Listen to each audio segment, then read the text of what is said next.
करें शुरू। कुछ होमवर्क दिया था? दिया तो था। क्या दिया था?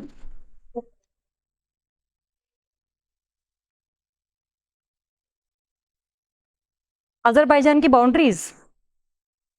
अच्छा, अजरबैजान की लोकेशन दी थी, क्यों दी थी लोकेशन उसकी? क्योंकि COP 29 अजरबैजान में होने वाली है इस साल नवंबर में। ठीक है। और क्या दिया था? कुछ लगा आसपास पता? अजरबैजान कौन से सी को टच करता है, कुछ आइडिया? कैस्पियन सी को। ठीक है, और कुछ दिया था? Neighbouring countries. आपको आइडिया लगा हल्का सा? मैं कहना क्या चाह रही थी कि how we should locate the country in a map. कुछ आइडिया लग रहा है उससे कि भाई हाँ, एक नई कंट्री, नई जगहें, नए सीज, नई रिवर्स जानने को मिल रही हैं हमें। तो ऐसे ऐसे अगर आप डेली कुछ ना कुछ करते रहेंगे तो विद इन 6 मंथ्स आपकी एटलस काफी ज्यादा आपके तैयार हो जाएगी। ठीक है, तो ऐसे हमें करना है। करते हैं आज का शुरू। कुछ आज भी लोकेशंस होंगी तो इंपॉर्टेंट है हमारे लिए।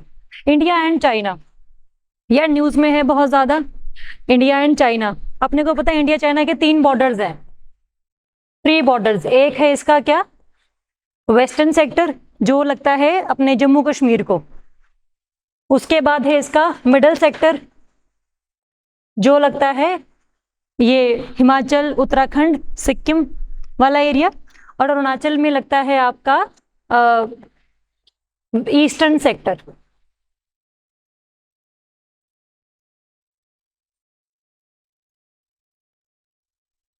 इन तीनों सेक्टर्स में से जो मिडल सेक्टर है वो थोड़ा सा ना शांति प्रिय सा है। बहुत ज्यादा इसमें आपको इंडिया और चाइना के बीच कॉन्फ्लिक्ट देखने को मिलेगा नहीं। लेकिन जो वेस्टर्न सेक्टर है और जो ईस्टर्न सेक्टर है, दोनों में डिस्प्यूट्स है। अगर आप वेस्टर्न सेक्टर में जाएंगे, देखो ये पूरा एरिया है, यहाँ पर आपको पेपर में क्वेश्चन आता है कि arrange these areas from north to south.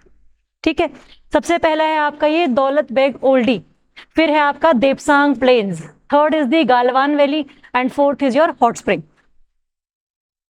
ठीक है, starting from Daulat Beg Oldi, then आता है आपका देपसांग प्लेन्स, गालवान वैली। बहुत सुना होगा अपने गालवान के बारे में। तो गालवान बेसिकली क्या है, एक एरिया जहां पर अप्रैल 2020 में जब लॉकडाउन लगा ही लगा था, तब काफी ज्यादा डिस्प्यूट हो गया था दोनों कंट्रीज के बीच में, और कई जवान हमारे मारे गए थे, कई जवान चाइना के मारे गए थे। तो 2020 से पहले जो हमारे पास एरियाज थे, हम चाहते हैं कि दोबारा हम वहीं पर ही चले जाएं। मतलब कि कुछ चाइना ने टेरिटरीज हमारी अक्वायर कर ली थी, थोड़ा सा वो आगे की तरफ आ गए थे, और इंडिया ने भी थोड़ा सा जो एरिया चाइना वाली तरफ थोड़ा सा अक्वायर कर लिया था। तो हम चाहते हैं कि अगर हम लोग इंडिया चाइना के साथ चाहते हैं तो सबसे पहले हमें क्या करना पड़ेगा, बॉर्डर को काम एंड पीसफुल करना पड़ेगा। क्योंकि जब तक आपके बॉर्डर्स पीसफुल नहीं है, तब तक आपकी पॉलिटिकल जितनी भी रिलेशंस हैं वो स्ट्रांग नहीं हो सकते।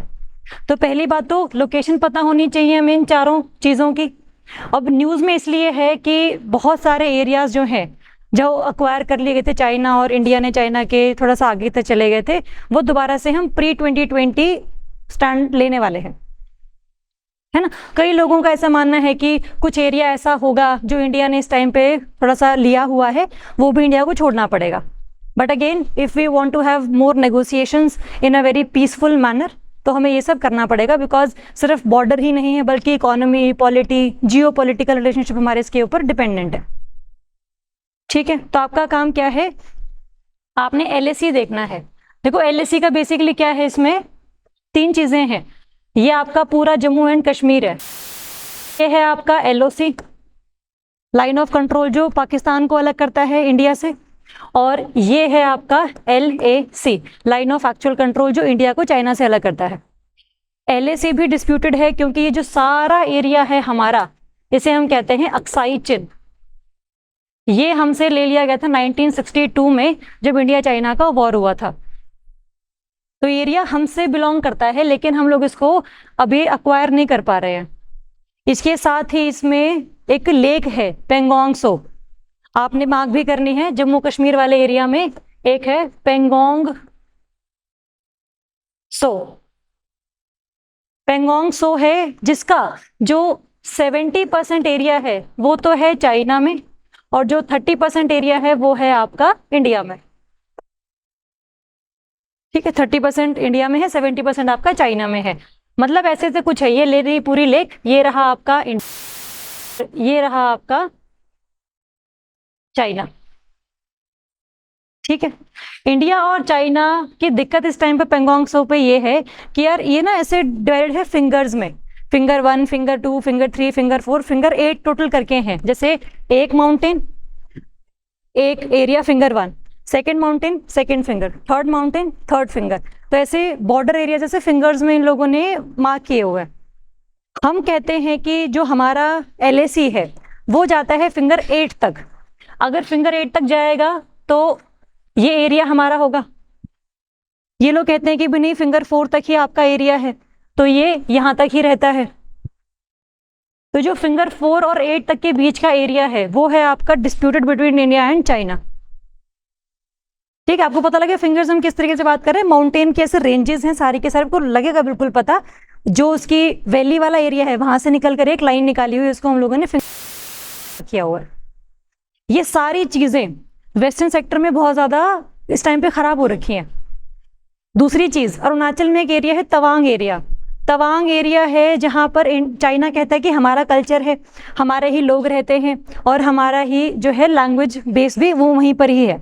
तो this area belongs to China, but India कहता है कि Tawang has always been the cultural part of India and geographical part of India. तो उसके ऊपर डिस्प्यूट है। तो कई बार क्या होता है कि चाइना वाले आते हैं, कई सारी चीज़ें चाइनीज कंपनीज ही होती हैं, वो वहाँ पर थ्रो करके चले जाते हैं just to make their claim better कि हाँ ये एरिया जो है चाइनीज कंपनीज के अंडर है या चाइनीज गवर्नमेंट के अंडर है। ठीक है, बट ये काफ़ी ज़्यादा ऐसे छुटमुट लड़ाइयाँ चलती रहती हैं। ऐसे कोई बहुत बड़ी लड़ाई हुई नहीं 1962 के बाद हमारी, लेकिन जितना ज़्यादा आपका बॉर्डर पीसफुल नहीं रहेगा उतना आपका इकॉनमी हैम्पर होगी। ठीक है, तो अभी न्यूज़ में ऐसे है कि भाई हम लोग जो है दोबारा से जो ये प्री अप्रैल 2020 पोजीशंस है ये हम दोबारा से अक्वायर करेंगे। जितने भी हमारे एरियाज अक्वायर किए हुए थे किसी और कंट्री ने, इंडिया ने चाइना के, चाइना ने इंडिया के, उसको हम छोड़ देंगे। तो ये बोला जा रहा है कि एक पॉजिटिव चीज है इंडिया चाइना के रिलेशनशिप्स में। आपको आइडिया बस हल्का सा हो कि भाई क्या चल रहा है क्या नहीं चल रहा है, और it is in a very good direction.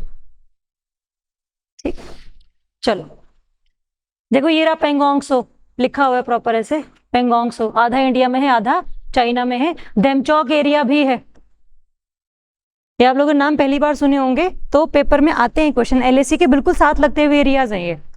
कहीं पर देमचौक प्लेन्स में दिक्कत हो रही होगी, कहीं पर देपसांग प्लेन्स में दिक्कत हो रही होगी। तो पता हो आपको कि देपसांग सबसे ऊपर वाले हैं, देमचौक सबसे नीचे वाले हैं। चलो नेक्स्ट है, ये उसी पर है, पीस एंड पीसफुल सारे सब कुछ भैया। Clean energy, again India China के ऊपर ही एक वो है यार। दो चीजें हैं, इंडिया और चाइना आपस में बड़ी इकोनॉमीज हैं। हमने एक बार किया था कि चाइना ने हम लोगों को बहुत $1 बिलियन जो का सामान एक्सपोर्ट किया हुआ है, और हमने सिर्फ $16 बिलियन का सामान उनको एक्सपोर्ट किया था। काफ़ी मिसमैनेजमेंट्स हैं इंडिया और चाइना के ट्रेड में। अब ये जो पर्टिकुलर एग्जाम्पल है वो किसका है? क्लीन एनर्जी का। This is the particular example of clean energy. India में इस टाइम पर हम लोग कर रहे हैं कि हमें 2030 तक कितना गीगावाट प्रोड्यूस करना है क्लीन एनर्जी से? 500 गीगावाट, ये टारगेट है हमारा। From the non fossil fuel based energy, it can be renewable, it can be solar, it can be wind, tidal, geothermal etcetera. ठीक है, तो 500 गीगावाट को हमारा प्रोड्यूस करना हमारा टारगेट है। इसके लिए अपने को क्या करना पड़ेगा? हमें हर जगह पर सोलर पैनल्स लगाने पड़ेंगे। सोलर पैनल्स लगाने के लिए सोलर पैनल्स बनाने भी पड़ेंगे पहले। अगर वो बनाने का जो सामान है, इंडिया में कुछ कंपनीज है जो बना रही होंगी, कुछ चीजें हैं जो चाइनीज कंपनीज बना रही होंगी। अगर चाइना की कंपनी ने बहुत ज्यादा अपने प्राइस को ड्रॉप डाउन किया हुआ है, तो अगर मैं एक कंपनी हूं जिसको सोलर पैनल्स खरीदने हैं, मैं किससे खरीदूंगी? इंडिया वाले से या चाइना वाले से? चाइना वाले से। इसे कहते हैं प्रीडेटरी प्राइसिंग, कि भाई जानबूझकर आप लोगों ने हमारे देश का जो डोमेस्टिक मैन्युफैक्चरल एक स्ट्रक्चर है उसको डिस्टर्ब करने के लिए आपने जो प्राइसिंग है वो रखी है। जबकि इंडिया ने बहुत सारी एंटी डंपिंग ड्यूटी भी लगाई है यहाँ पे, लेकिन फिर भी उससे बात बन नहीं रही हमारी। एंटी डंपिंग ड्यूटी मतलब कि आपने सामान बनाया, आपने डंप करना शुरू कर दिया कि फ्री में ले लो। एक बार लोगों के पास सप्लाई चली गई तो लोगों की डिमांड तो ऑटोमेटिकली जनरेट हो ही जाती है ना। तो सामान सस्ते में बनाओ, सस्ते में बेच दो, सो दैट तुम्हारे इस देश का जो डोमेस्टिक मार्केट है वो खत्म हो जाए, डोमेस्टिक इंडस्ट्री तुम्हारी खत्म हो जाए। तो अभी इंडिया और यूएसए का एक अग्रीमेंट हम लोगों ने पढ़ा था कि क्लीन एनर्जी पर बहुत ज़्यादा ध्यान देना है। उसमें क्या था हम लोगों ने, इंडिया यूएसए अग्रीमेंट्स, अभी मोदी जी जाकर आए हैं वहाँ पे, तो उसमें एक अग्रीमेंट ये भी था कि क्लीन एनर्जी के रिगार्डिंग बहुत सारे जो इनिशिएटिव हैं वो यूएसए टेक्नोलॉजी देगा इंडिया को, जो इंडिया उसको इम्प्लीमेंट करेगा। और अगर ऐसे केस में क्लीन एनर्जी बढ़ेगी हमारे देश में और सामान चाइनीज कंपनीज का बिकेगा तो हमें तो कोई वैसे फायदा है नहीं। हमारे एनवायरनमेंट वाइज हमें फायदा होगा, लेकिन वही फायदा हम एनवायरनमेंट प्लस इकोनॉमी दोनों में ले सकते हैं, है ना। तो इंडिया की कई कंपनीज जो है उन्होंने बोला कि चाइना की जो प्रेडेटरी प्राइसिंग है उसने इंडिया के जितने भी इंडस्ट्रीज हैं उनको काफी ज्यादा लॉस प्रोवाइड, इसीलिए हम चाहते हैं कि हम एक ना अग्रीमेंट सा करें with the west, so that west की जो कंपनीज हैं, वेस्ट की जो कंट्रीज हैं वो हमें थोड़े से और सस्ते रेट पर चीजें प्रोवाइड करें, but that should not focus over the dumping of minerals, dumping of any material into Indian markets. एक होता है ट्रेड करना, एक होता है ट्रेड के नाम पर आपने किसी की डोमेस्टिक इंडस्ट्री ही खत्म कर दी। जैसे we took example of paracetamol pharmaceutical company, कि भाई इतनी सस्ती बनने लगी फार्मास्यूटिकल दवाइयाँ यहाँ पे, पैरासिटामोल यहाँ पे, कि इंडिया की इंडस्ट्री ही खत्म हो गई। तो 1991 में जब ये इन्वेस्टमेंट शुरू हुई इंडिया में, तो 1993 तक तो जो इंडस्ट्रीज थी वो गायब भी हो गई थी हमारे यहाँ से, क्योंकि वही गोली हम 1 रुपए की बेचते थे, वही गोली वो लोग 0.001 पैसे की बेचते थे, है ना। तो ऐसे ही फार्मास्यूटिकल भी ऐसे ही अगर ऐसे चलता रहा तो क्लीन एनर्जी को प्रोड्यूस करने के लिए आपने जितने भी इक्विपमेंट्स बनवाए हैं वो सारे चाइनीज कंपनी होंगे, तो उससे हमें कोई फायदा नहीं होगा इकोनॉमिकली, ठीक है। तो उसकी सारी न्यूज है कि वेस्टर्न कंट्रीज को हम लोग जो है एक्सप्लोर कर रहे हैं, so that this predatory pricing should not affect the solar sector of India. अब सोलर सेक्टर भी ना इंडिया के 2 हैं, एक तो रेजिडेंशियल, एक है कमर्शियल। आप गांव में जाओ, गांव में ना हरियाणा पंजाब के गांव में काफी सारे घर ऐसे हैं जिन्होंने अपने घरों की छतों पे सोलर पैनल्स लगाए हुए हैं। उनसे बस उनका ही काम चलता है कि भाई दिन में सारी एनर्जी स्टोर कर ली है और रात में लाइट अगर चली भी गई है तो आपके पंखे जो है चल रहे हैं उस एनर्जी से, बिल भी थोड़ा सा कम आता है। सरकार भी हेल्प करती है कि सोलर प्लेट जो आपकी 80,000 की है वो आपको 50,000 में दे देंगे हम लोग, है ना। तो सब्सिडी भी देती है इसमें, सो दैट इंडिया में एनर्जी कंजप्शन बढ़े, लेकिन वो एनर्जी क्या होनी चाहिए, रिन्यूएबल होनी चाहिए, ना कि on the basis of thermal power plants, ठीक है। तो ऐसी सब्सिडी भी हम लोग दे रहे हैं, है ना। तो एक तो रेजिडेंट आप अपना, एक होता है कमर्शियल। आपने बहुत सारे स्कूल्स भी देखे होंगे, स्कूल्स के ऊपर सोलर पैनल्स लगे होते हैं, है ना। तो एक तो वो पूरा एरिया की स्कूल को ही सारा वो प्रोवाइड कर रहे हैं। दूसरा इसमें होता है एक, जैसे अभी ना बहुत सारे रेरा अप्रूव्ड आप लोगों ने सुने होंगे कि बिल्डिंग्स जो बनाते हैं, ये जो बिल्डर्स होते हैं, एक पूरे के पूरे फ्लैट्स होते हैं, पूरी बिल्डिंग उनकी होती है, आप अपना प्लॉट बुक करवाते हैं और उनसे पोजीशन लेते हैं। उन सब ने क्या बोला हुआ है कि भाई हम जितनी भी हमारे पूरी बिल्डिंग में एनर्जी जाएगी वो किससे जाएगी, through solar power. Indira Gandhi national airport जो है दिल्ली का, वो सारा का सारा किस पे चलता है, क्लीन एनर्जी पे, रिन्यूएबल पे, सोलर पे।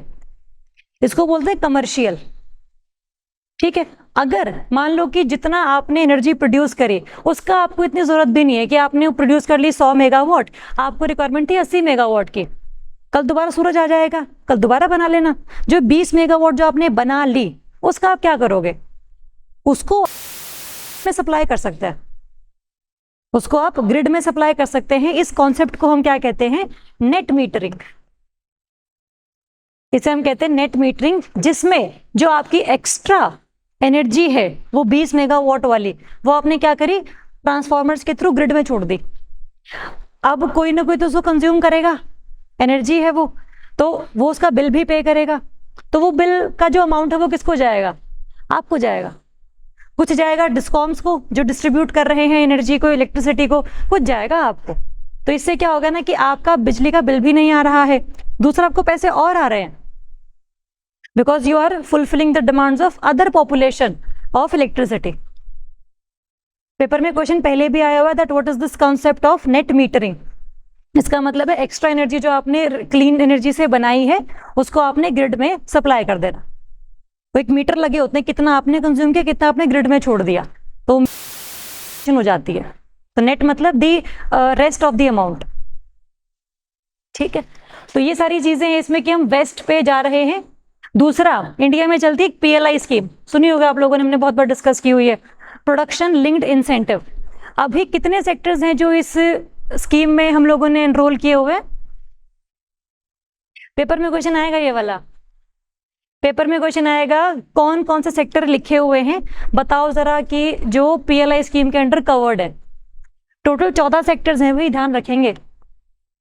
इसमें ऑटोमोबाइल, इसमें आपका वो इलेक्ट्रॉनिक्स, मोबाइल्स, फार्मास्यूटिकल्स, है ना, ऐसे से बहुत सारे और भी है। तो 14 सेक्टर्स हैं। पेपर अगर देना है तो जितने सेक्टर उस टाइम पर हो रखे होंगे उतने याद करके चले जाना, और कोई एक्स्ट्रा ऐड अगर हो जाए तो वो तो पक्का श्योरिटी क्वेश्चन आएगा ही आएगा फिर, क्योंकि सबने 14 के रट्टे मार रखे। 15वां करंट अफेयर में अगर कोई नहीं पढ़ कर गया तो आपको पता होगा, तो आपको बाकी बच्चों से एज मिल जाएगी। कर लेंगे इस काम को। तो PLI है प्रोडक्शन लिंक्ड इंसेंटिव, मतलब क्या है, जितना आप प्रोडक्शन करेंगे उतना आपको इंसेंटिव देगी सरकार।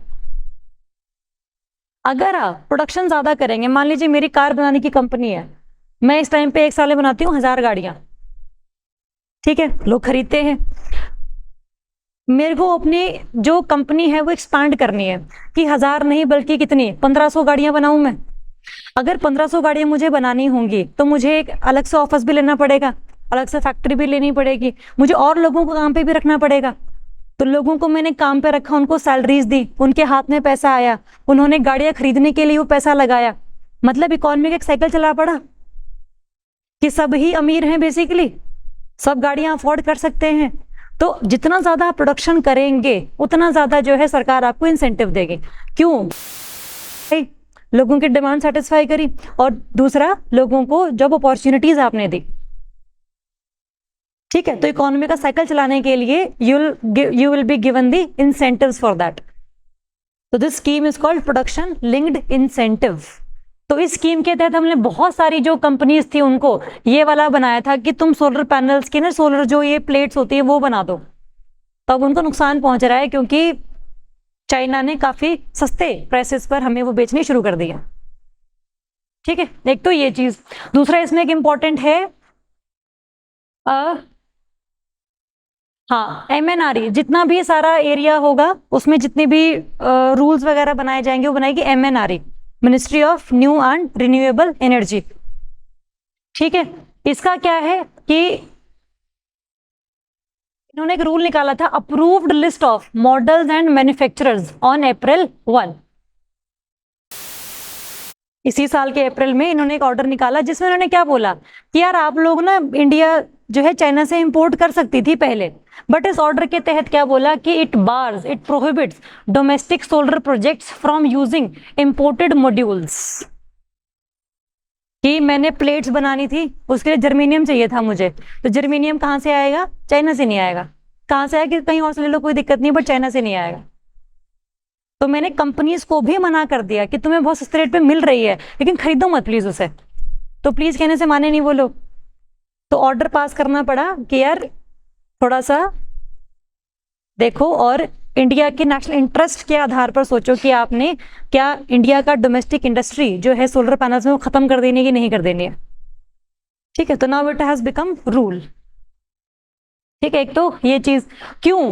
क्योंकि 2024 के जो जून था ना, आपके भी रिसेंटली 2-3 महीने पहले, हमारा इंडिया वाला इंपोर्टेड वाले जो थे वो 9 सेंट्स पर वॉट पड़ रहे थे हमें। इंडिया वाले कितने थे? 18 सेंट्स पर वॉट। तो आप कौन सा खरीदोगे? चाइना।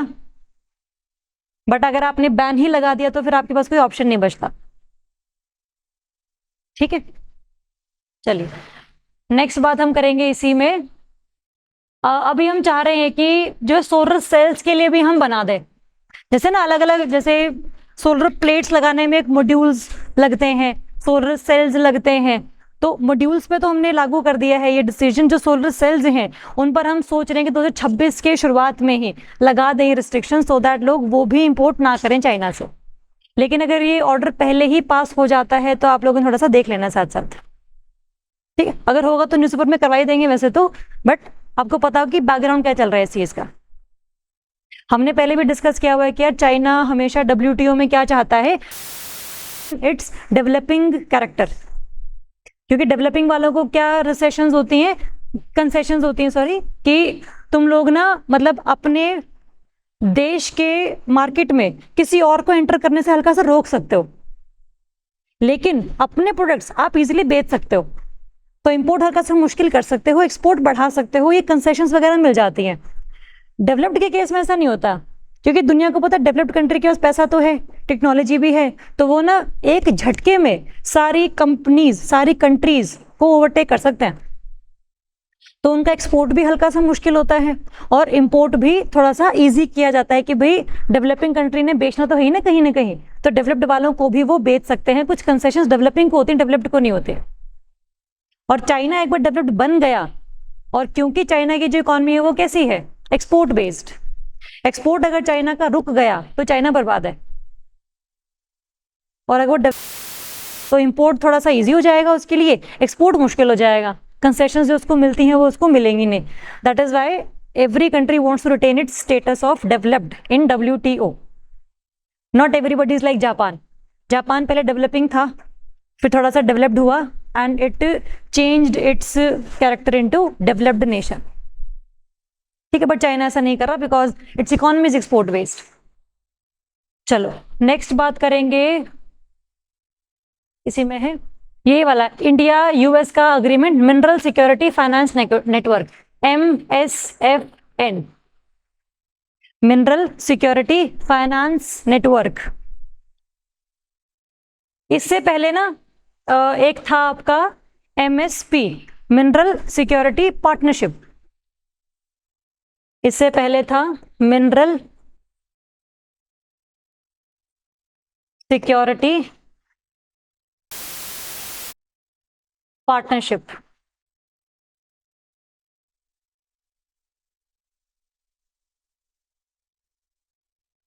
मिनरल सिक्योरिटी पार्टनरशिप का मतलब क्या है कि यार जैसे मान लो इंडिया में ना बहुत सारे मिनरल्स हैं, इंडिया में छोटा नागपुर प्लेट्यू हो गया, आपका डेक्कन रीजन हो गया, आपका मुंबई हाई पेट्रोलियम, बहुत कुछ है इंडिया में, कोबाल्ट से लेकर निकल से लेकर आयरन, कोल, मैग्नीशियम, बहुत कुछ है इंडिया में। लेकिन फिर भी इंडिया में कुछ मिनरल्स ऐसे हैं जो हमें पता तो है कि हैं, but we are not able to extract those minerals. जैसे जम्मू कश्मीर का लिथियम रिजर्व, हमें पता है कि वहां पर है, but we are not able to extract that mineral out of Jammu and Kashmir, Himalaya वाला एरिया, ठीक है। पहली बात तो ये। दूसरा, एक तो इंडिया के पास मिनरल है नहीं, दूसरा मिनरल को एक्सट्रैक्ट करने की जो टेक्नोलॉजी है वो भी मे बी इंडिया के पास ना हो। मिनरल पड़ा है सामने लेकिन आप एक्सट्रैक्ट नहीं कर पा रहे उसको because you don't have the enough technologies, that is not cost benefit analysis में आपका बेनिफिट ऊपर हो रहा है, तो आप कोशिश करते हो क्या कि भाई मैं बाहर से मंगा लेता हूँ, कि जितना मैं लिथियम इंडिया से निकालने में पैसा लगाऊंगा उतना ही जो है मैं कहाँ से मंगा लूँ, अर्जेंटीना से मंगा लूँ, बोलीविया से मंगा लूँ, चिले से मंगा लूँ, है ना, ऑस्ट्रेलिया से मंगा लूँ, कनाडा से मंगा लूँ, है ना। तो दो चीजें हैं।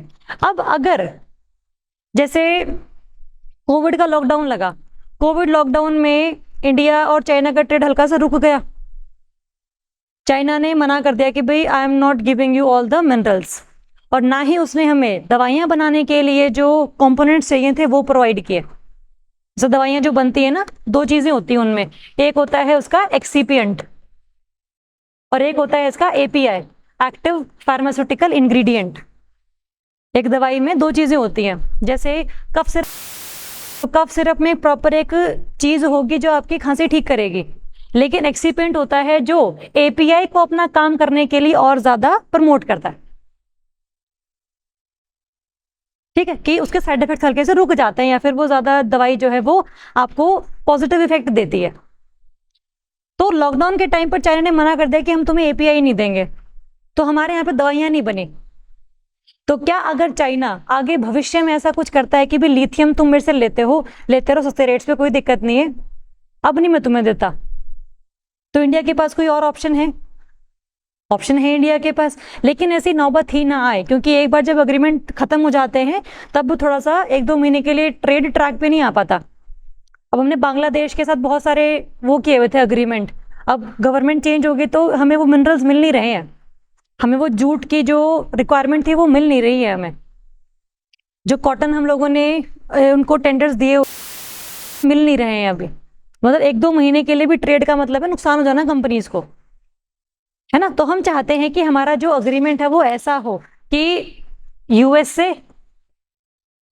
और बाकी और 13 कंट्रीज जो हैं, खास करके आपकी इंडो पैसिफिक नेशंस वाली जो हमने उस दिन भी किया था, 14 कंट्रीज में हमने अग्रीमेंट साइन किया था, और प्लस इसमें European union, 14 countries plus European union के साथ मिलकर हमने एग्रीमेंट साइन किया है कि supply chain of minerals will be insured in every circumstance, चाहे कोरोना आए, चाहे कोरोनी आए, कुछ भी आए, ये जो पार्टनरशिप है वो हमेशा के लिए रहेगी। There is the mineral security finance network. Mineral की सिक्योरिटी होगी आप लोगों को कि तुम्हारे यहाँ पर सोलर पैनल्स बनने थे, उसके लिए तुम्हें सिलिकॉन चाहिए था, सिलिकॉन आता रहेगा चाहे कुछ भी डिस्ट्रप्शंस क्यों ना हो जाए। पहले था आपका एमएसपी, बाकी आपको पता कि यूएस लेड इनिशिएटिव है ये, to secure supply chains for critical minerals. Critical का मतलब होता है कि इनके बिना काम चलना मुश्किल है, हल्का सा, मतलब तुम वो ना दो, मतलब ऐसे सारे मिनरल्स इंपॉर्टेंट ऐसे चूज नहीं कर सकते, बट फिर भी चलो ABCD है कि यार चलो कोई दिक्कत नहीं, मत दो, पाकिस्तान से ले लेंगे। लेकिन ऐसा क्रिटिकल मिनरल जो किसी और के पास है, बस चाइना के पास है। एग्जाम्पल कौन से हैं ऐसे? रेयर अर्थ मेटल्स, जैसे इसमें एग्जाम्पल भी दिए हुए हैं, ये वाले आपका 17 rare earth minerals, cobalt, nickel and lithium. इन सब के लिए तो बहुत फोकस्ड है ये, पेपर में क्वेश्चन आएगा cobalt, nickel and lithium plus rare earth elements के लिए ये जो नेटवर्क है आपका ये बिल्कुल फोकस्ड है। तो answer is yes, tick that mark, tick that question right. ठीक है, इसके अलावा इसमें लिखा हुआ है कि भाई जैसे कोबाल्ट, निकल और जो लिथियम है ये बनते हैं किसमें? इलेक्ट्रिक व्हीकल्स की बैटरीज जो डलती है ना उसमें आपके काम आते हैं ये। और जो आपके रेयर अर्थ मिनरल्स हैं वो आपके आते हैं काम इसमें सेमीकंडक्टर्स बनाने के लिए, जो आपके फोन में चिप्स लगती हैं, जो आपके एक लैपटॉप में चिप्स लगती हैं, छोटी सी chip, huge amount of data can be stored.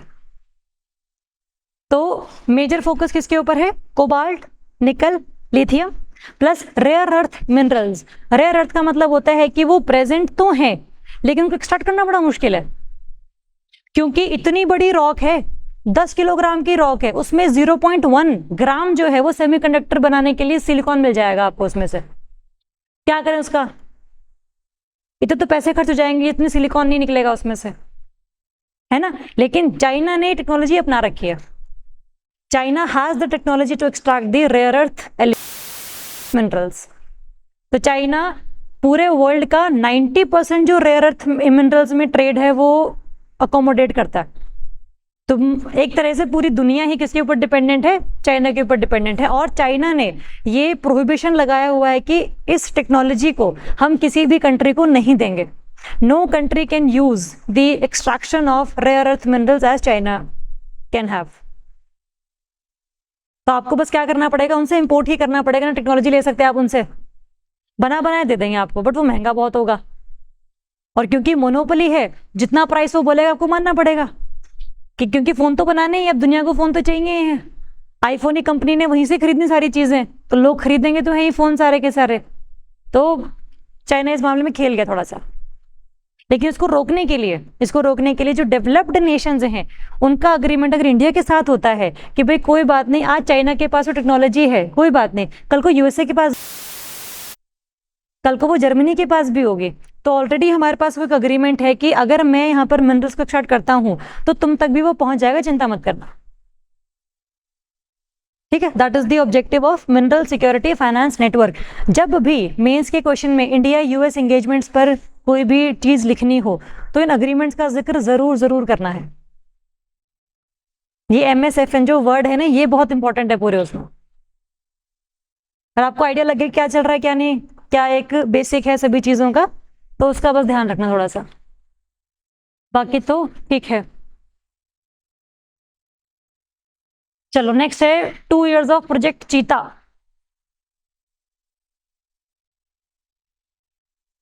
क्या इतनी इतनी गर्दनें क्यों हिला रहे हो?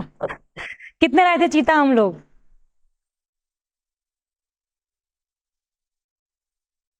कितने चीता लेकर आए थे? 24, 25, 26।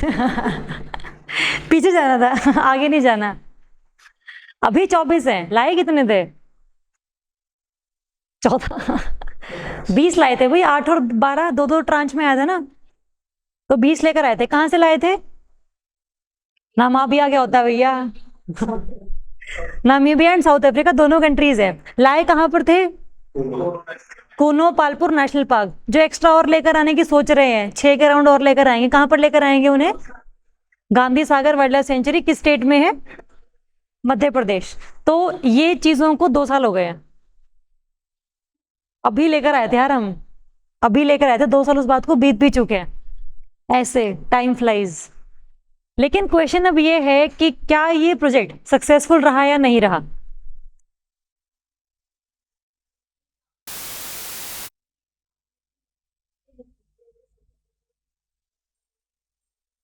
बिल्कुल सही बात है। तो पहले हम लिख रहे हैं नेगेटिव्स कि सक्सेसफुल नहीं रहा, ओके। मॉनसूनल इफेक्ट, ठीक है। उससे क्या हुआ रवनीत?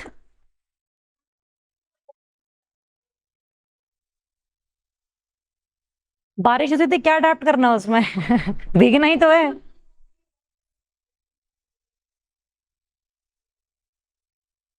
बट साउथ अफ्रीका में तो मानसून आता है।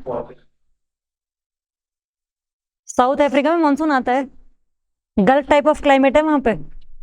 नॉट दैट मच मानसून जो इंडिया में आता है, बट मानसून वहां पर भी है। नामीबिया का बोल सकते हैं कि थोड़ा बहुत कम है, because of all the interior of continent, savannas. तो सवाना मध्य प्रदेश में भी है। मध्य प्रदेश में कहाँ बारिश होती है? मानसून में मध्य प्रदेश में कहाँ ज्यादा बारिश होती है?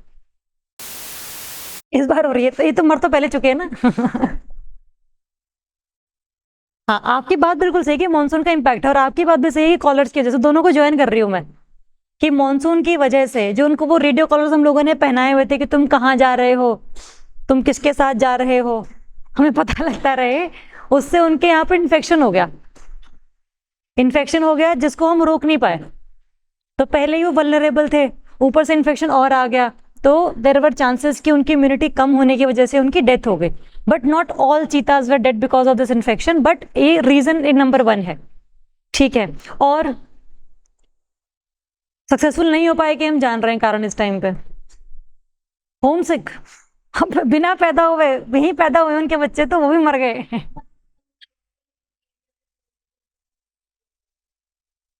बफर एरिया कोर एरिया नहीं बनाया, तो उससे क्या हुआ? इंसान चले गए। बट कोई हंटिंग का केस तो नहीं आया इनका, और अगर हंटिंग का केस नहीं है, लड़ाई अगर हो जाती है, तो ऑटोमेटिकली जीता ही जीतेगा। और ब्रीथ, खाना पीना बढ़िया। यस, खाना पीना बढ़िया नहीं था। क्या खाते हैं वो लोग?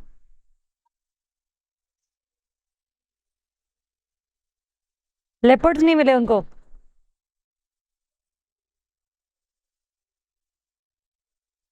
मांस या मूंस?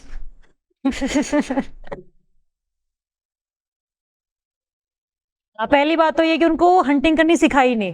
पहले ही तुम्हारे सामने मांस रखा तो तुम हंट कभी नहीं करोगे, बिल्कुल बात ठीक है। दूसरा, हंटिंग जब करने भी निकले तो कुछ मिला ही नहीं, क्योंकि प्रे बेस बहुत कम था। ये डिपेंडेंट थे बेसिकली चीतल पे। चीतल a kind of an animal, तो चीतल की अमाउंट थोड़ी सी कम है वहां पे। इसमें एक डेटा दिया हुआ है कि भाई जितने इसमें एक था,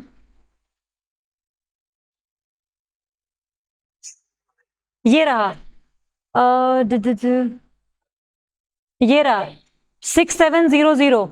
करंट पॉपुलेशन ऑफ चीतल इन कोण नेशनल पार्क इज 6700, और इनको चाहिए कितने हैं आपके 23600 प्रे एनिमल्स, और लेपर्ड्स के केस में और चीता के केस में 3120 प्रे एनिमल्स एनुअली। टोटल मिला के इतने हैं, और ये तो मतलब इतना 24,000 के मुकाबले अगर 6,000 चीतल 7,000 चीतल ही हैं, तो 3 गुना कम है वो। तो प्रे बेस बेड़ा शॉर्ट था। सेकेंड रीजन ये है, बिल्कुल सही बात है।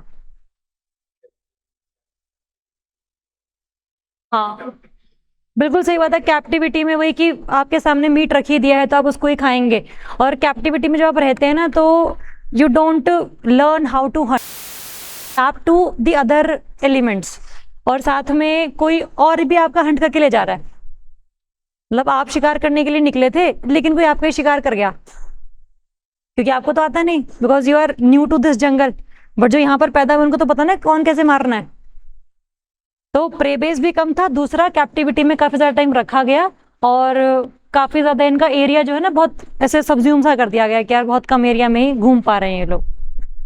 तो पहले तो नेगेटिव कुछ पॉइंट्स अपने को ये पता हो, ठीक है, या कुछ इसके कुछ खास बातें भी होंगे, कुछ पॉजिटिव भी तो होगा, कुछ तो अच्छा क्या होगा हमने।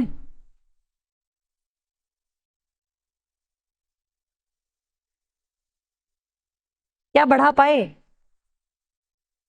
वी आर ट्राइंग, अभी अभी ट्राई में सक्सेसफुल है या नहीं है, करेंगे तो पता चलेगा। अभी और जो आए थे उनको तो बचा नहीं पा रहे हम। ग्रीन कॉरिडोर्स, इसका आंसर ये है कि this mission is a successful mission for now, क्योंकि हम 20 लेकर आए थे, अभी हमारे पास 24 हैं, तो थोड़ा सा हम 2 साल में 4 आगे ही बढ़े हैं। जो इसमें वो भी दिया हुआ है कि कितने जो लेकर आए थे वो हैं, और कितने वो है कि 17 बच्चे पैदा हुए थे, 12 बच्चे अभी तक जिंदा हैं। तो ये भी जब पॉजिटिव लिखेंगे तो ये नहीं बोलोगे कि मुझे लगता है कि सक्सेसफुल है, हम कोई नहीं है, जो डेटा है उसके आधार पर बात करेंगे कि भाई हाँ सक्सेसफुल रहा, कि जो आपकी सक्सेसफुल ब्रीडिंग है अफ्रीकन चीतास की into a new climate and ecology, और 17 बच्चे में से 12 बच्चे जो है वो हम लोग ने सर्वाइव करवा पाया। तो it is a very good sign कि आगे आने वाले भी जो हैं अगर उनको हम थोड़ा सा और एनवायरनमेंट बढ़िया देंगे और कैप्टिविटी में नहीं रखेंगे, थोड़ा सा और एरिया बढ़ा देंगे उनके रहने खाने पीने का, तो वो और ज़्यादा है। हमें बस करना क्या है, एक तो प्रे बेस बढ़ाना है जिसको वो खा सके, उनको हमें एरिया ज़्यादा में रखना है, और तीसरा मॉनसून का जो इम्पैक्ट पड़ेगा इन्फेक्शन वाइज वो हमें रोकना है। तो this is a kind of lesson learn जिसको हम यूज़ करके आगे की पॉपुलेशन को हम और भी ज़्यादा इंक्रीज कर सकते हैं। ठीक है, तो that is basically the idea. एक तो ये आप लिखेंगे, दूसरा इसमें था यार वो नंबर बताए हुए थे इसमें, ये रे 24 चीज़ें से टोटली 12 अडल्ट हैं और 12 कब्ज है, मतलब 20 जो हम लेकर आए थे उसमें से 12 बचे हुए हैं अभी तक, तो 8 की डेथ हुई है, अभी तो हाफ भी नहीं पहुंचे हम, तो हम सक्सेसफुल मानेंगे, अभी सक्सेसफुल मानेंगे, भगवान ना करे औरों की डेथ हो, लेकिन बट ये भी हैं सारे के सारे। बाकी हम 6 से 8 अफ्रीकन चीता और लेकर आएंगे वहीं पर से ही, नामीबिया साउथ अफ्रीका से ही, और इसको ट्रांसलोकेट करेंगे। ठीक है, तो पहले कितने लाए थे, कहाँ से लाए थे, कहाँ पर रखे थे, पॉजिटिव्स क्या रहे इस मिशन के, नेगेटिव्स क्या रहे इस मिशन के, लेसन हम लोगों ने क्या लर्न किया इसमें, और आगे कहाँ से लेकर आएंगे और कहाँ पर उनको रखेंगे, ये हल्की सी इन्फॉर्मेशन जो है आपको पता होनी चाहिए। ठीक है, कर पाएंगे इसको। चलो नेक्स्ट है आगे आपका श्रीलंका का न्यूज़ है यार, ये थोड़ा सा बस पता हो कि श्रीलंका की जो गवर्नेंस स्ट्रक्चर है वो है कैसा, जैसे यूनिकैमरल, यूनिकैमरल है ठीक है, लेकिन इंडिया से कंपेयर करना है इसको आप लोग, आपको कोई भी चीज समझनी है ना, compare it with any society, compare with any governance structure, compare it with any element, compare कर दो। अगर आपको डे का बताना है तो you should have the fact about night, night is nothing but the absence of light and day is what, the presence of light. तो अब जब कंपेयर करके पढ़ोगे तो कुछ समझ में आएगा। जैसे अगर आप इंडिया में है लोकसभा प्लस राज्यसभा, यहाँ पर क्या है आपकी एक यूनिकैमरलिज्म, एक ही पार्लियामेंट है वहां पे, दूसरा, यहाँ पर prime minister is the head of the government, वहां पर president is the head of the government. यहाँ पर president is the head of state, वहां पर president is head of the state, है ना। तो ऐसा हो सकता है वहां पे कि हमारे यहाँ पर प्राइम मिनिस्टर एक पॉलिटिकल पार्टी का होता है, प्रेसिडेंट की कोई पॉलिटिकल पार्टी नहीं होती, that person does not belong to any political party, that person should be neutral. लेकिन वो काम किसी कहने पर करेगा, सरकार के कहने पे काम करेगा, कैबिनेट मिनिस्टर्स या फिर जो काउंसिल ऑफ मिनिस्टर्स उनके कहने पे काम करेगा। जो श्रीलंका है उसमें जो प्राइम मिनिस्टर और प्रेसिडेंट दोनों एक ही पार्टी के होने जरूरी नहीं है, but for all the practical reasons ये सेम पार्टी के रहे हैं, क्योंकि अल्टीमेटली सिग्नेचर किसने करने हैं, प्रेसिडेंट ने ही करने हैं। और वो किसी अलग पार्टी का अगर है तो वो साइन नहीं करेगा फिर, ठीक है। जैसे कंपैरिजन जब पता होगा तो पेपर में क्वेश्चन अगर कंपैरिजन का भी आएगा इंडिया के साथ तो आप लिख पाएंगे इजीली।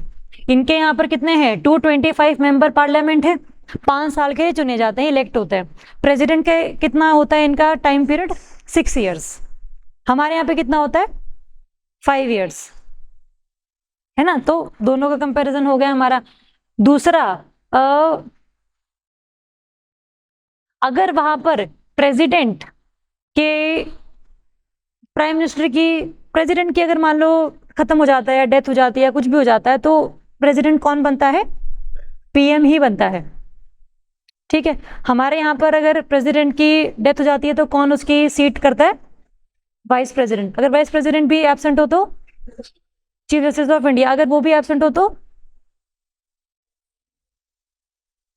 सीनियर मोस्ट जज ऑफ सुप्रीम कोर्ट, अगर वो भी ना हो तो second.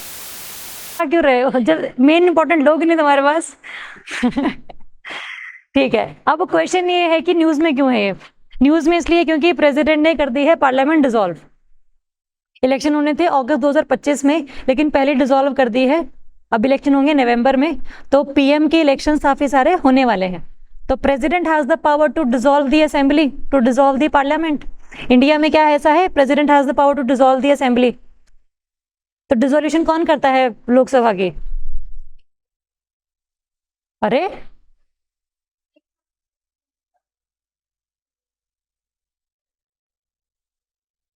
What is the meaning of dissolution, खत्म, काम तमाम, समाप्त,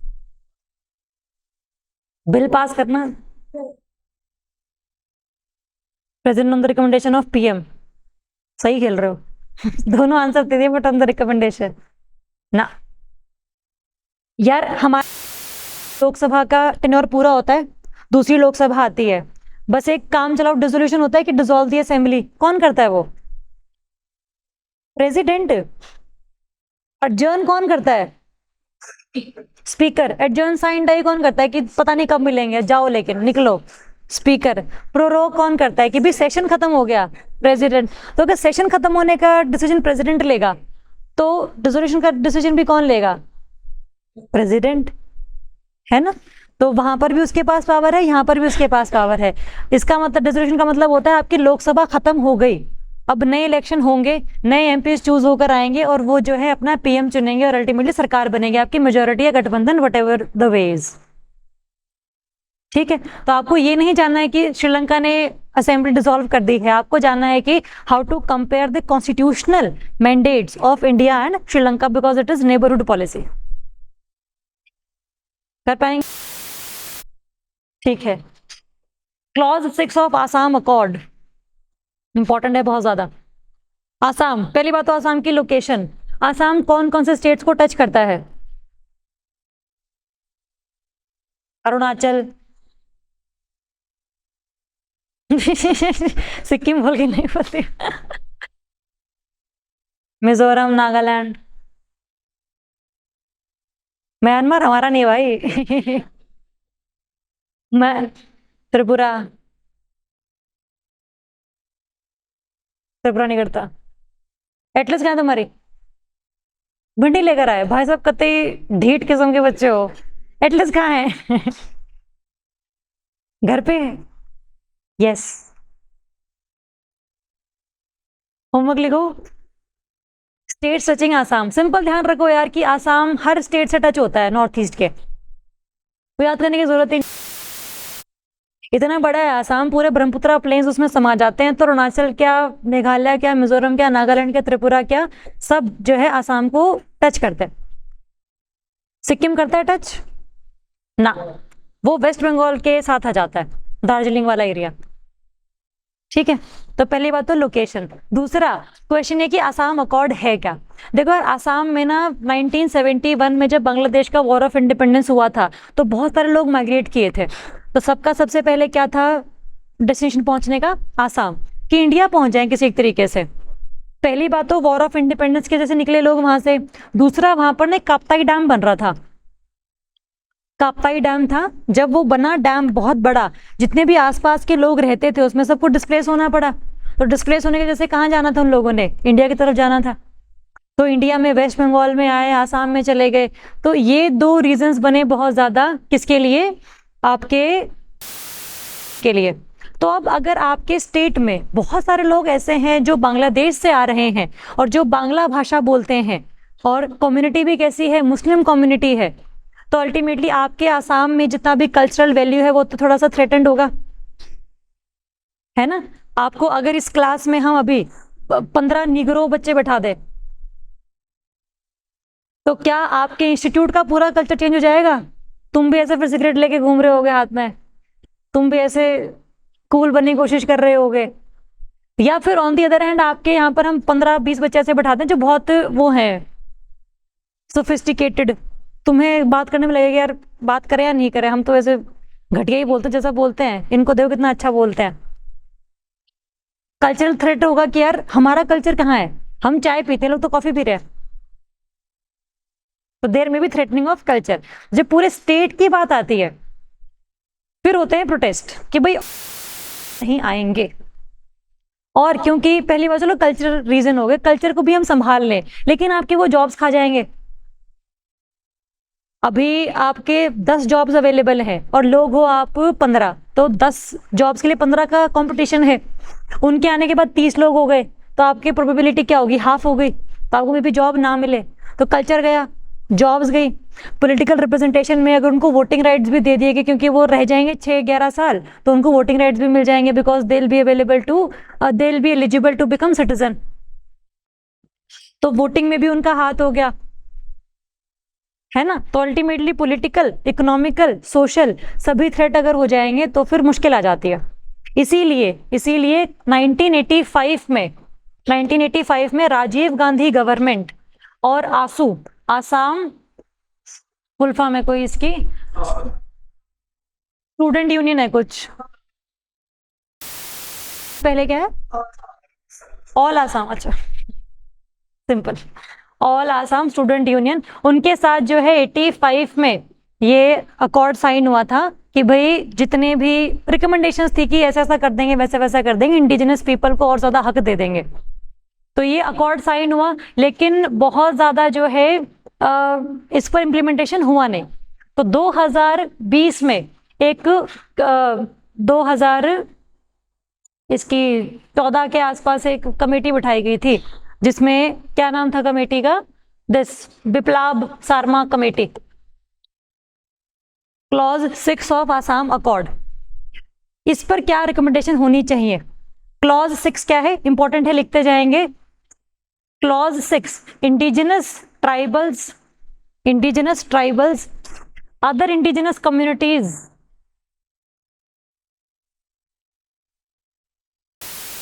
indigenous tribals, other indigenous communities of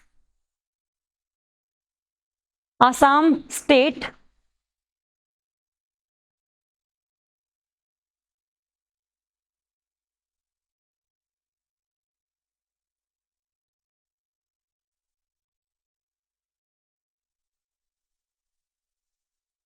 of Assam and Indian citizens residing in the territory of Assam। Third है इंडियन सिटीजन्स, ट्राइबल्स हो गए, इंडिजिनस ट्राइबल्स। सेकेंड आपके other indigenous communities of Assam. Third is Indian citizens residing in the territory of Assam before January 1, 1951। लिखो Indian citizen से होंगे तो वो Indian से सारे के सारे। जैसे कई बार आप ये बोल सकते हैं कि tribals are not included, they don't have the documents to show that they are Indians. तो उनके पास ट्राइब के डॉक्यूमेंट्स होते हैं, मतलब ट्राइब्स का एक कल्चर होता है कि भाई हम भी यहीं पर थे, हमारे बुजुर्ग भी यहीं थे, तो हम पिछले 50-60 सालों से यहीं पर ही रह रहे हैं। तो ट्राइबल्स अलग हैं, other indigenous communities of Assam, और दूसरा इंडियन सिटीजन्स जो 1951 से पहले आसाम में रहते थे, एंड द डिसेंडेंट्स या उनके पोते पोती नाता नाती जो भी है वो सब। ठीक है, इनको डिफाइन कर दो, इन लोगों को ही जॉब्स मिलेंगी। ठीक है, अभी चलो हम उसकी बात करेंगे, बट इस कमेटी ने कुछ रिकमेंडेशन दिए कि भाई क्या ये जो आसाम अकॉर्ड साइन किया गया था उसको इम्प्लीमेंट कैसे किया जाए। ठीक है, तो रिकमेंडेशन इसने 2020 में दी, सरकार ने उसके ऊपर एक्शन नहीं लिया था, बट ये बहुत ही चालाकी से किसी ने पब्लिक डोमेन में डाल दी थी, तो काफी ज्यादा लोगों को पता लग गया था कि इसने रिकमेंडेशन में भेजा क्या है। रिकमेंडेशन में क्या क्या था, तो 1951 की जो कट ऑफ डेट थी वो मान ली गई थी कि 1951 से पहले अगर आप इंडिया में रहते हैं या आसाम में रहते हैं तो ही आप कौन होंगे, आसामीज होंगे। 51 से 71 वाले फिर उन्होंने लिए नहीं, बट ये अगेन रिपोर्ट है, सिर्फ रिकमेंडेशन है, प्रॉपर इसको इम्प्लीमेंटेशन नहीं मिला है अभी तक। ठीक है, 51। दूसरा इसमें ये है कि 3-year program to allot land titles to Assamese people. वो लोग आसाम में रहने वाले जिनके पास लैंड तो है बट वो लैंड उनकी है ये बताने के लिए कोई अगर प्रूफ नहीं है तो उनके प्रूफ जो है वो तैयार करवाओ। We all know that tribals lack in the presentation of land records, है ना, उनके पास है नहीं। उनके लिए तो क्या है, CPR है, कम्युनिटी प्रॉपर्टी रिसोर्स, की पूरा जंगल हमारा है, इस जंगल का आधा हिस्सा एक घर का है या आधा हिस्सा एक घर का, ऐसा नहीं है ट्राइबल्स में। Tribals belong in the common property resources, तो लैंड एलोकेट करनी है अगले अंदर। दूसरा special survey of 4 area. 4 area क्या है, वो एरिया जो ब्रह्मपुत्र के साइड वाला एरिया है, फ्लड कभी आएगी तो वो एरिया उसके अंडर आ जाएगा।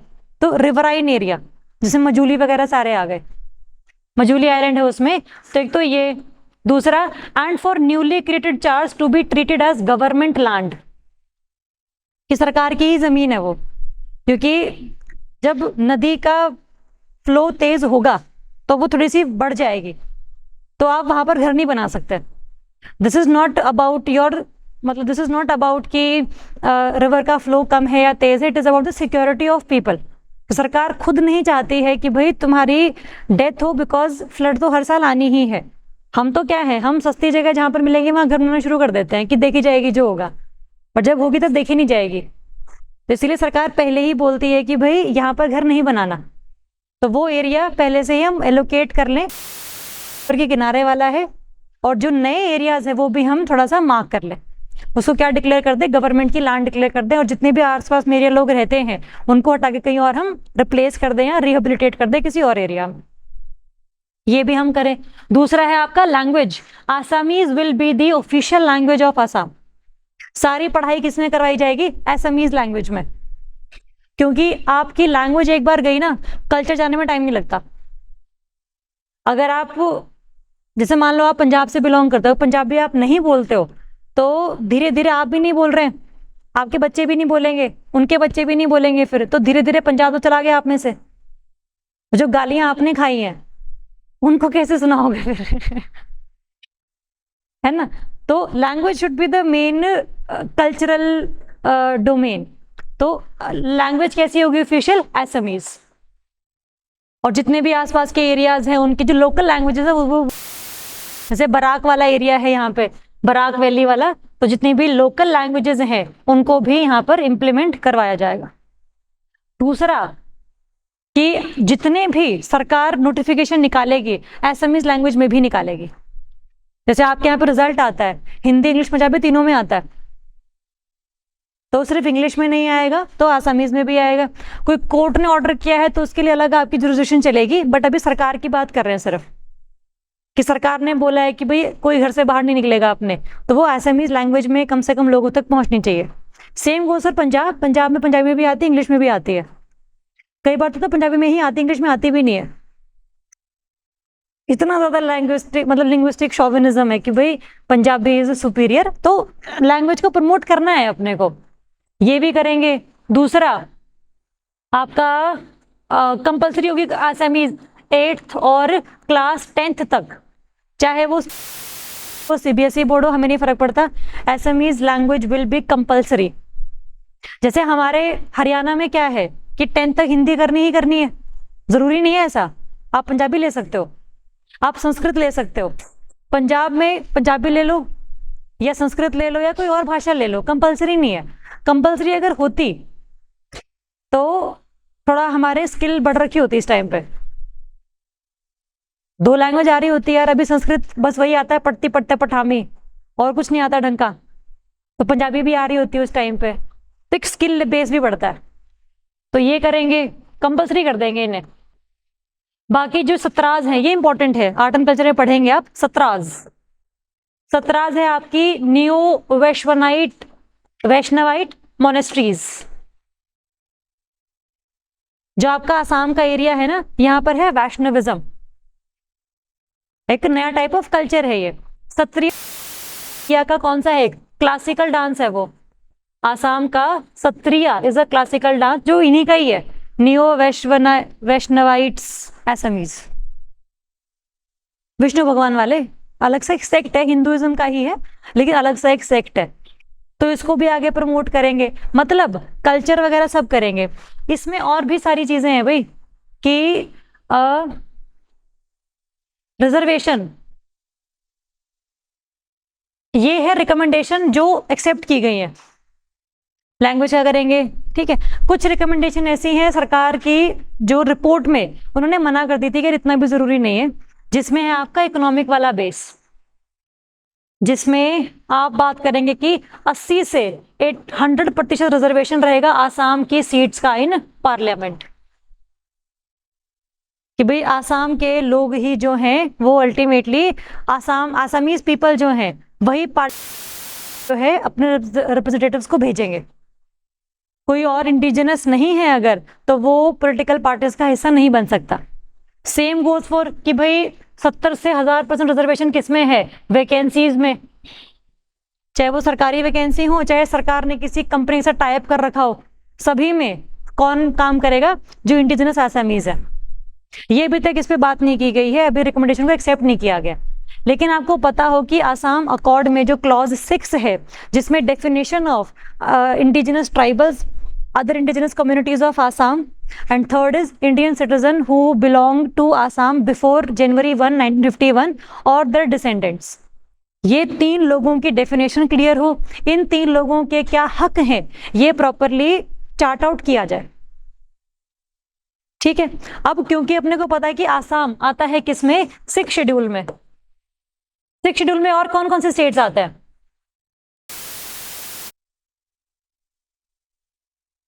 6 शेड्यूल पॉलिटी, सारे नॉर्थ ईस्ट वाले, अरुणाचल, भैया अरे बहुत इजी क्वेश्चन नहीं है, किसी किसी पॉलिटी हो रखी है, अभी नहीं बच गए तुम तुम्हारी हो रखी है, तुम बाहर मिलना मुझे। 4 स्टेट्स आते हैं, आसाम, आमी मैत्री के नाम से याद रखो इसको, आमी मैत्री। आ से आसाम, मी से मिजोरम, मैत्री में एम से मेघालय और त्रि से त्रिपुरा, आमी मैत्री। एटीएम स्क्वायर, वो एम में मणिपुर पता नहीं कब आ जाएगा, पता भी नहीं चलेगा, इसीलिए मैंने ऐसे नहीं याद किया, वरना मैंने भी सोचा था कि एटीएम से कुछ रिलेट कर लें। तो मणिपुर मैंने टिक करा था एक बार, पेपर में क्वेश्चन गलत हो गया फिर तो थोड़ा सा डर लगता है उससे, फिर तो 2-2 शब्द याद कर लिए मैंने उसके। तो आमी मैत्री मैंने तो याद किया हो, बाकी आपको जो भी ठीक लगे यार, मतलब मर्जी है आप लोगों की, लेकिन अल्टीमेटली डिसीजन क्या है हमारा कि याद होना चाहिए। और जो स्टेट्स 6 शेड्यूल में होते हैं उनका मतलब क्या होता है, कि डाल दिया शेड्यूल में, अब क्या करें इनका, क्या करें इनका। चलो तुम्हारी पॉलिटी हो नहीं रखी। आसाम में ना 3 जगहें हैं आपकी,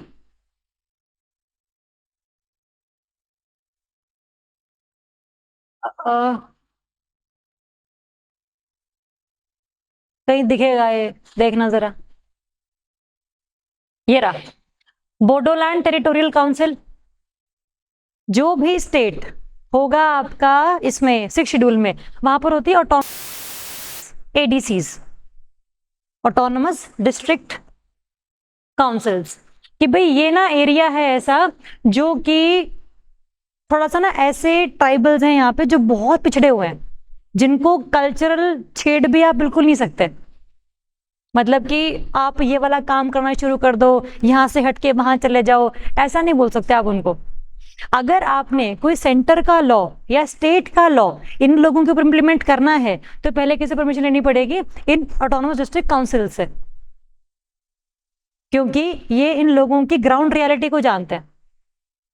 जैसे अभी तो नहीं, बट 4-5 साल पहले एक इशू चला था कि जो अर्बन लोकल बॉडीज हैं उनमें फीमेल्स को रिजर्वेशन दे दें हम लोग। तो नागालैंड में ये इशू उठा था कि भाई नागालैंड जो नागा ट्राइब है उसमें ऐसा होता नहीं है, women do not take part in the political activities. तो अगर तुम रिजर्वेशन दे दोगे उनको तो वो पार्ट तो करेंगे, but which is against their culture. तो उस पूरे डिसीजन को वापस लिया गया था कि भाई नागा ट्राइब में ऐसा नहीं होता, विमेन जो है पार्टिसिपेट नहीं करेंगे पॉलिटिकल अरीना में, वो संभालेंगी घर अपना। तो वो डिसीजन वापस लिया गया बिकॉज जो है कल्चरल रीजंस हैं उसके।